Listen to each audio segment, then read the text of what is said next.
When Rachel saw that she was not bearing Jacob any children, she became jealous of her sister. So she said to Jacob, "Give me children or I'll die."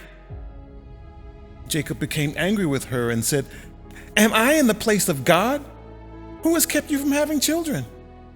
Then she said, "Here is Bilhah, my servant. Sleep with her so that she can bear children for me, and I too can build a family through her." So she gave him her servant Bilhah as a wife. Jacob slept with her, and she became pregnant and bore him a son. Then Rachel said, "God has vindicated me. He has listened to my plea and gave me a son." Because of this, she named him Dan.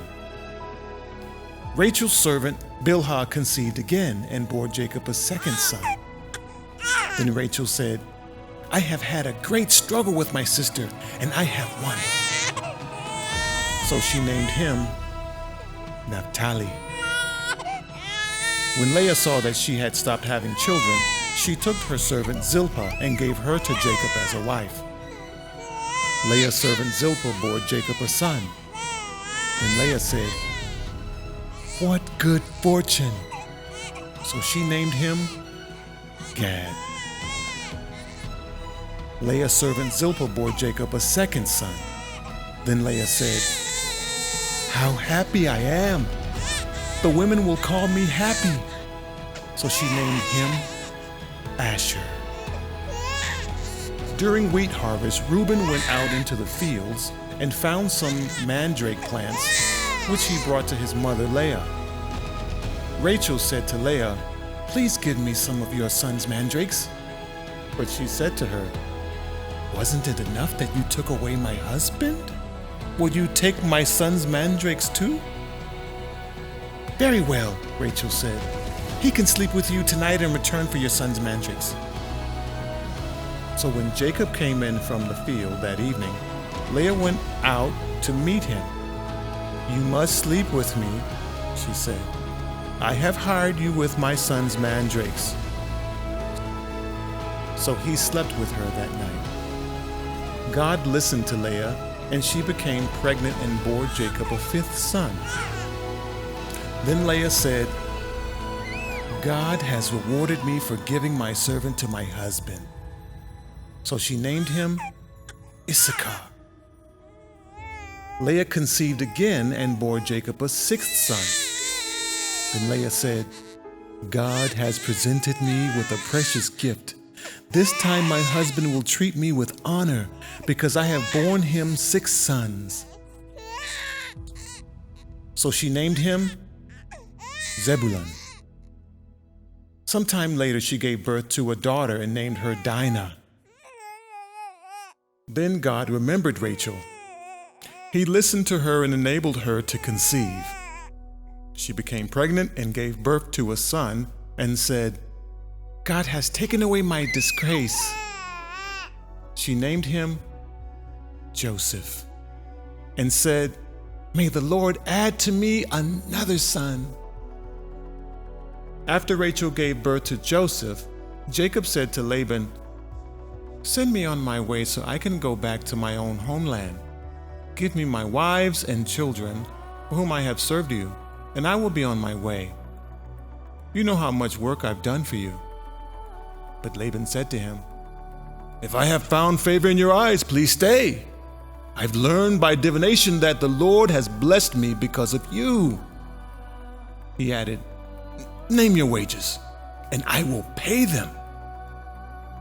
Jacob said to him, "You know how I have worked for you and how your livestock have fared under my care. The little you had before I came has increased greatly, and the Lord has blessed you wherever I have been. But now, when may I do something for my own household?" "What shall I give you?" he asked. "Don't give me anything," Jacob replied. "But if you will do this one thing for me, I will go on tending your flocks and watching over them. Let me go through all your flocks today and remove from them every speckled or spotted sheep, every dark-colored lamb, and every spotted or speckled goat. They will be my wages, and my honesty will testify for me in the future, whenever you've checked on the wages you've paid me.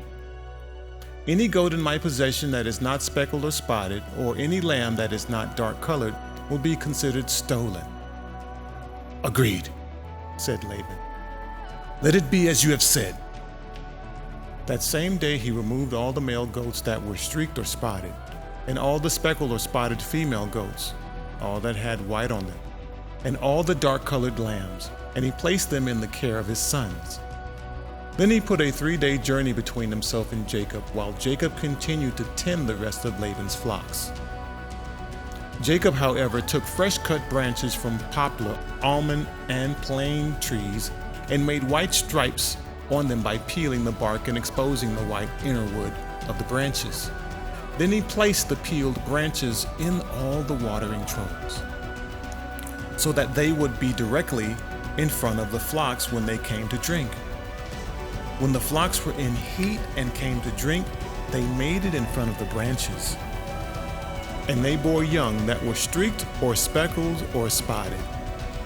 Jacob set apart the young of the flocks by themselves, but made the rest face the streaked and dark-colored animals that belonged to Laban. Thus he made separate flocks for himself and did not put them with Laban's animals. Whenever the stronger females were in heat, Jacob would place the branches in the troughs in front of the animals so they would mate near the branches. But if the animals were weak, he would not place them there. So the weak animals went to Laban and the strong ones to Jacob.